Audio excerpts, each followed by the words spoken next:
Chapter 4. We all made our way out of my bedroom and along to that special astronomy tower. He loves looking at the stars and has a special telescope. It is his favorite hobby.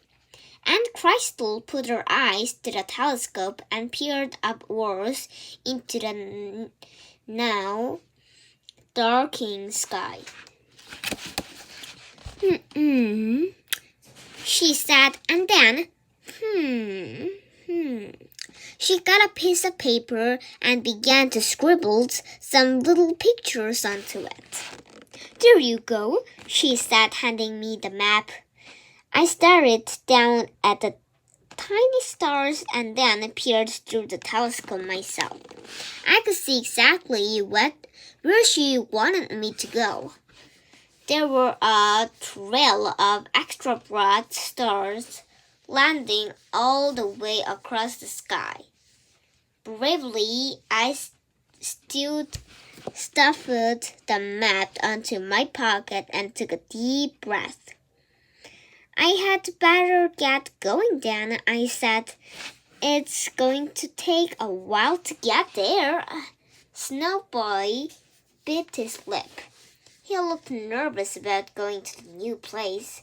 He picked up Snow Bunny and hung her close, stroking her icy fur. Mom looked worried too. You can't go on your own, she said. What if you get lost? I think I should come with you. I wouldn't get lost, I promised, and I don't need you to come with me. I made Snowboy, and so it's my responsibility to get him to the land of ice and snow. I can't go it on my own. But, said Mom, wiggling her hands worriedly, you can't fly all that way. Your wings are only small. I agree, said Dad. You'll get too tired. I should take Snowboy myself. Dad swished his cape about proudly. I am a very speedy flyer. I want to go it, I said by myself. There must be other way. I peered out onto the window at the snowy garden, which was glowing bright white and dusty light. What if we made a salt out of magic snow? I suggested. One that Snowboy and I can sit in that could take us safely in the land of ice and snow. I expanses at word safely. Said Dad. That could work. I might be a solution, said Mom. I think that's a great idea, said Aunt Crystal. We all went back downstairs. The garden looked magical in the moonlight. We started to gather snow and pat into the shape. It was going to be a bad wings, said Dad excitedly. He started to crave down onto the glittering snow. It's looked fancy, said Mom, flashing the swirled and twirled about the runners of sledge. Snowboy and I helped by building the seats to go inside. Pink Rabbit and Snow Bunny bounced up and down with excitement. Magnificent, said Dad when we had finished and all stood back and admired our handiwork. You'll be perfectly safe in that. It got a steering wheel so you can change directions very easy. The sledge twinkled and sparkled under the light of the fingernail moon, and then it started to shudder slightly, juddering this way and that, and stroking itself from the garden underneath. It lifted itself upwards, its big snowy batch wings flapping and sending the shower of flakes into the air. I'll got a blanket, said Mom, hurrying inside to fetch one. Snowboy, Pink Rabbit, Snowboy, and I climbed up into the whirling sledge. I got the map of stars out onto my pocket and smoothed it out my lap, lighting my wand so that I could see it properly. Here we are, cried Mom, running back towards us, and drew the thick, fluffy blanket over my legs.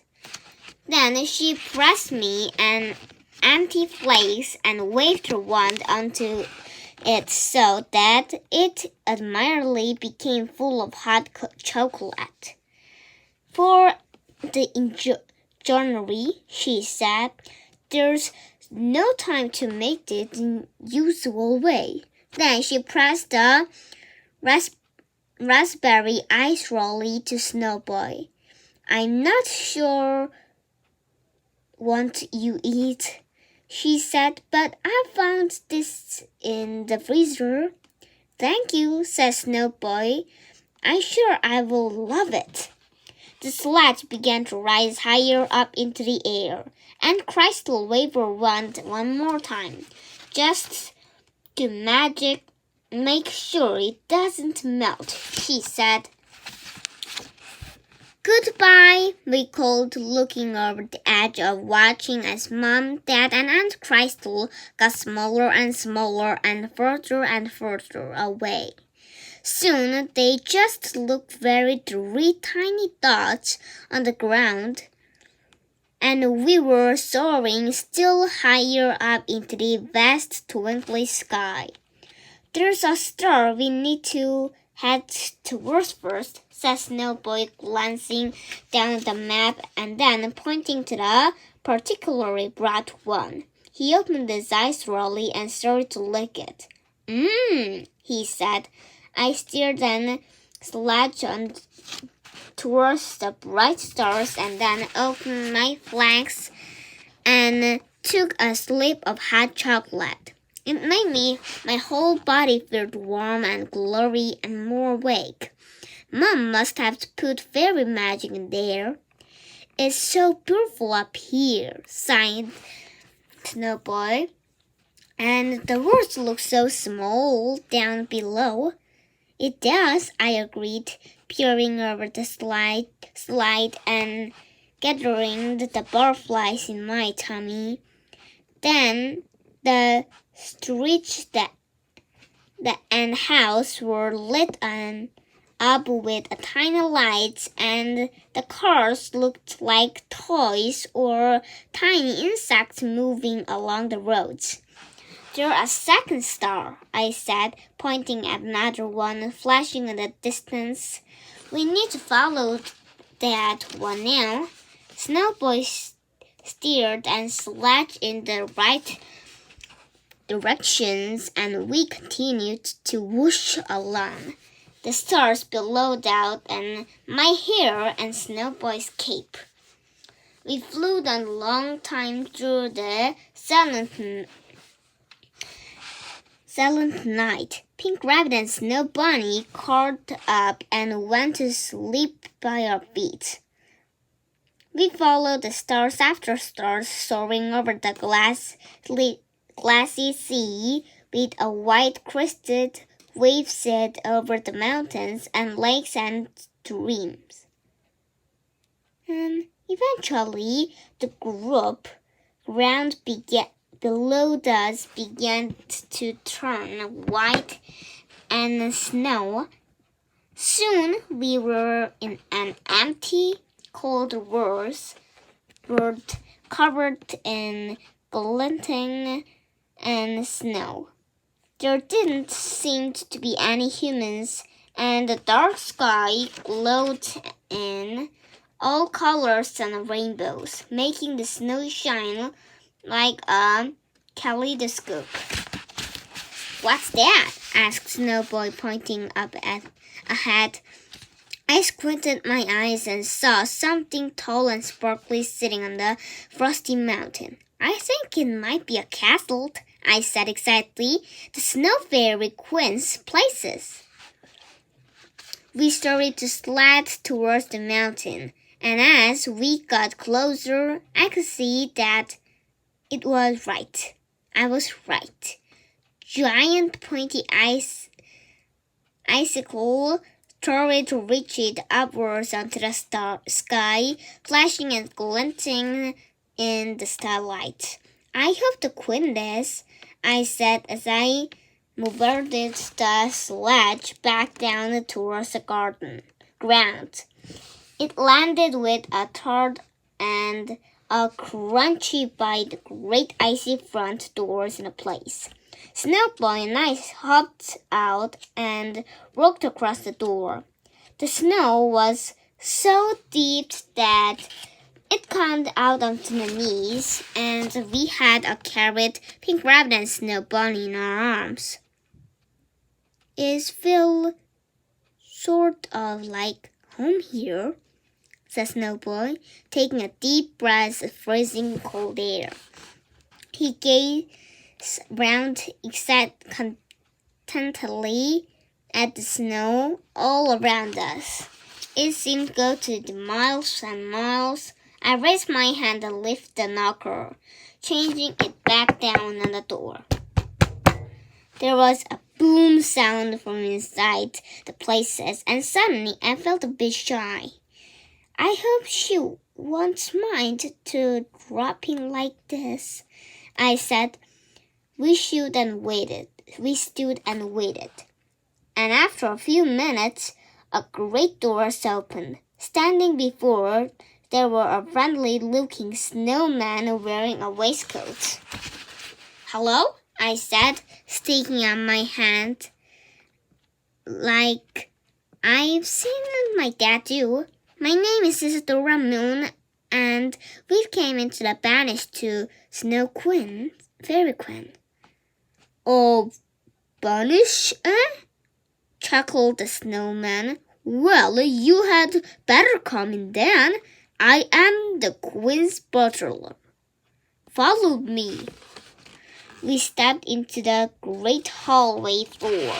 Above hung a great chandelier made of snowflakes and ices, and twinkled that we worked under that. I should have brought my ice skates, I whispered to Snowboy as I skimmed it and slid across the floor. We followed the butlers down a long, cold corridor full of paintings of snow peoples, and then through a door into another large room. There were a table and this room made of ice and piled high with foods. Behind the table sat a Snow Queen, her Snow Fairy Queen herself. I could tell she was a queen because she was wearing a tall crown made of upside-down icicles and glimmered and shimmered whenever she could move her hand.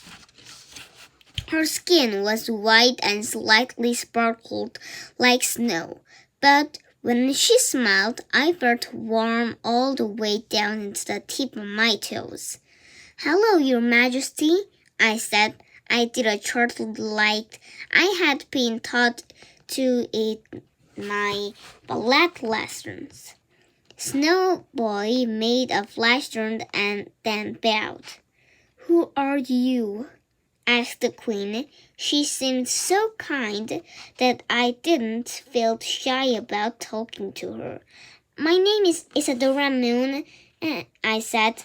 I am a vampire fairy, and this is a snowboy. I made him in the garden from magic snow, and my Aunt Crystal said that I must bring him the land of ice and snow if I want to stop him melting. So I have brought him here to you.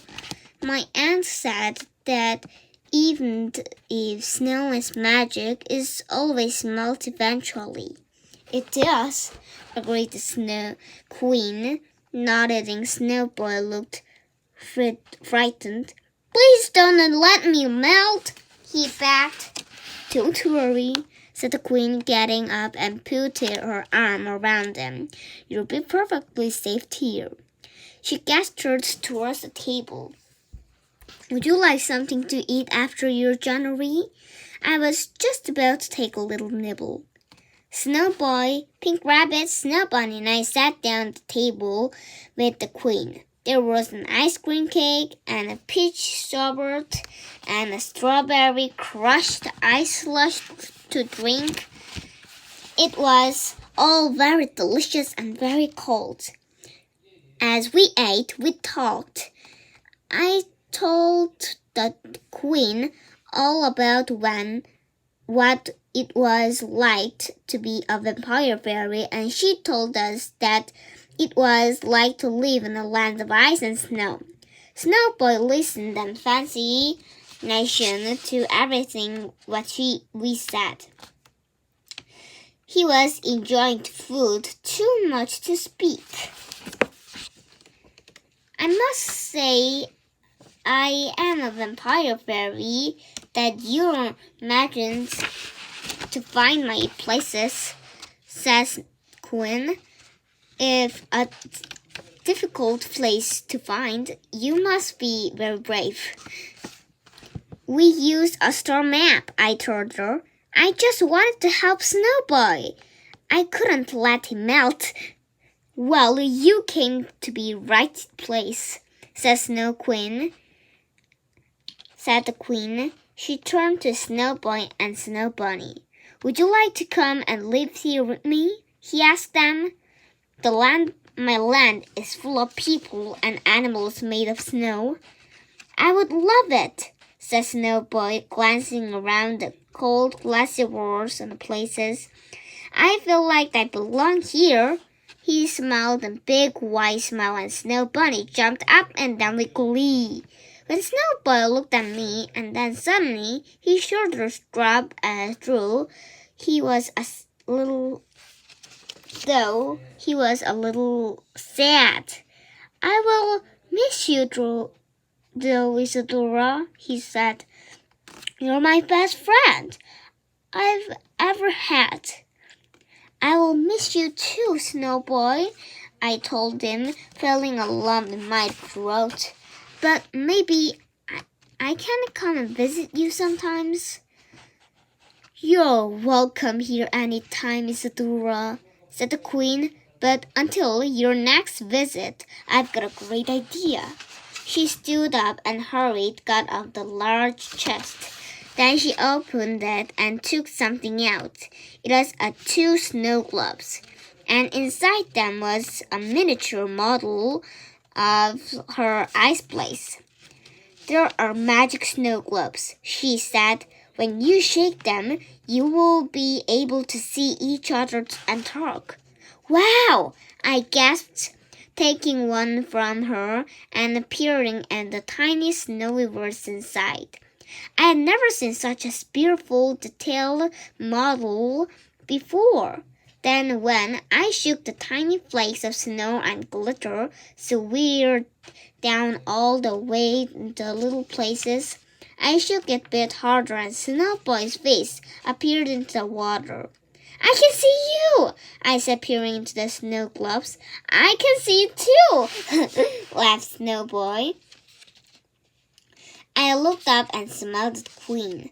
I love it, I said, not feeling quite so sad about saying goodbye to Snow Boy now that we had a way to stay in touch. Thank you. You're very welcome, said the Snow Queen. Shall I show you around the places now? Yes, please, said Snow Bunny excitedly. We all stood up, and the Snow Queen led us through sparkling white corridors and up a big grand staircase to the first door in the places. Up there was a large room where there was creatures and snow people were playing. Polar bears kicked a snowball around the room. Snow dragons flew around the chandeliers blowing out flossy flakes, and two autumns sat at a round table, playing the game of chess made from ice. There was a snow ballerina twirling around the middle of the floor,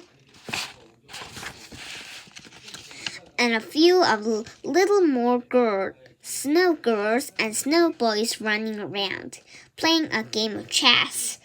They were all looked very happy, and a lot of them smiled at us. We passed. Snow Boy raised his hand and waved back. I think he was excited to see other people too like him. You know, I shouted. You're new, shouted one of the snow boys, who was kicked a big snowball right in the room. He ran over and grabbed the snow boy's arm. I showed you my favorite things to do, he said. Bill knocking followed him out of the room and the top of the great suitcase. Watch us, he said, hopping onto the top of icy banister and sliding all the way down. Whee! Snowboy followed suit, and after him came the Pink Rabbit, Snow Bunny, and me. Then Snow Queen watched, smiling. I know it was. I don't want to ruin my dress, she explained, and kitched together from the funniest snowflakes. We slid down into the banister, and a few more times that I stopped and stood back to watch, yawning. Pink Rabbit yawned too, because yawning or catching. But you must be tired, said the Queen. Maybe it's time to head home? I suppose so, I said reluctantly. I didn't really want to leave. I felt envious of Snowboy getting to stay in the beautiful sparkling world, but I was very glad to see him so happy. That was the most important thing. The Queen led us back downstairs and the great place doors. It's been so lovely to meet you, Isadora, she said. Thank you for bringing Snowboy to me. I will take great care of him. Thanks, that's okay, I said, yawning again. Thank you for the lovely midnight feast. And then Snow Queen bent down and gave me an icy kiss on my cheeks, and then Snowboy held out his arms and gave me a frosty hug. Thank you for everything, Isadora, he said.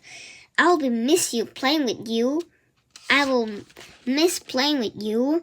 You will always be my very first special friends.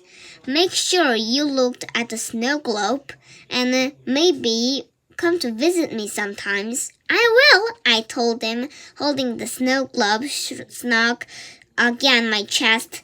I picked Pink Rabbit up, and we crunched all the snow and climbed back into the sledge. I snuggled down under the blanket and got out the map of stars again. Goodbye! I called as sledge flew up into the air. Goodbye! Cried Snowboy, and he and his Queen both waved their hands as the sledge rose higher and higher. Snow Bunny waved her paw too. I looked at my map and found the first star from the way back.